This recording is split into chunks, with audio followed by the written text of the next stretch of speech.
session for the day, pal. I've got a couple of points here for you just to keep working on until the next time I see you. On the left hand side here, we've got one of the first swings I took from the day.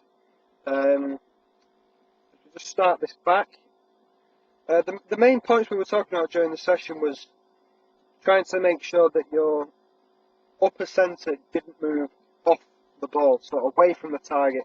We talked about how doing this made getting a consistent strike very difficult, as it largely then relied on timing. So if we just take this one back, we'll see straight away you're already starting to get this shift off the ball. You can see from where we've drawn,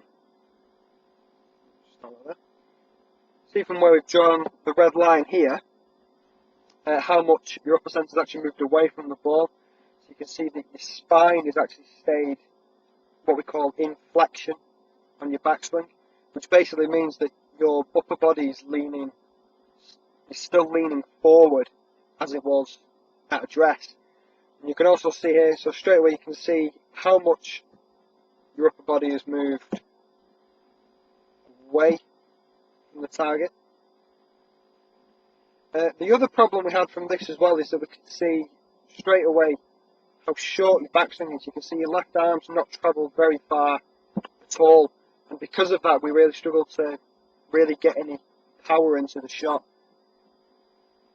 And if I just take this down through into impact, you can see here your upper body is way behind the ball. I mean, to be fair, you've actually done a very good job of hitting the golf ball. You can see that you're still trying to get your hands forward, still trying to get the club working down, and ultimately hitting the ground in front of the ball. It's very, very difficult. You see here how much your upper centre has moved behind the golf ball. So throughout the session we did a few drills. Obviously, straight up, first of all, we made sure that you understood the importance of keeping that upper centre, so that point between your shoulder blades, your sternum, over the top of the ball, and how that then affected the low point of your golf swing.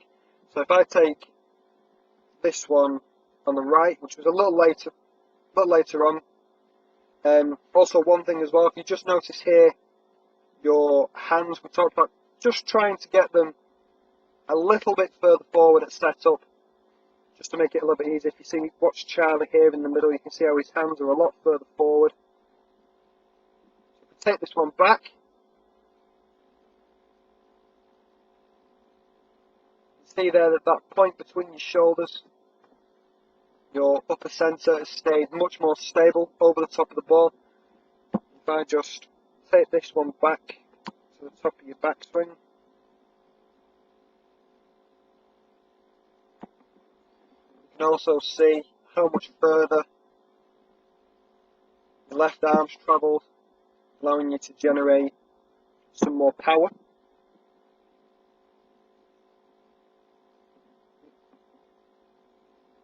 There we go.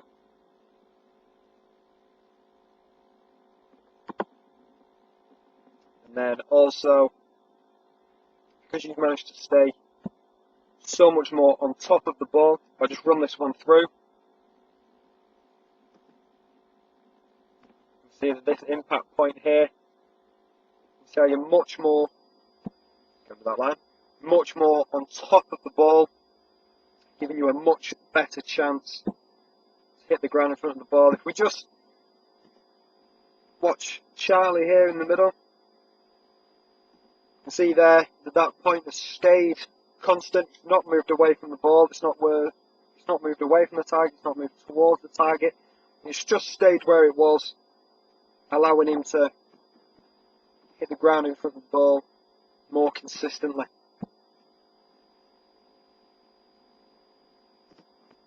You can see there, massive difference.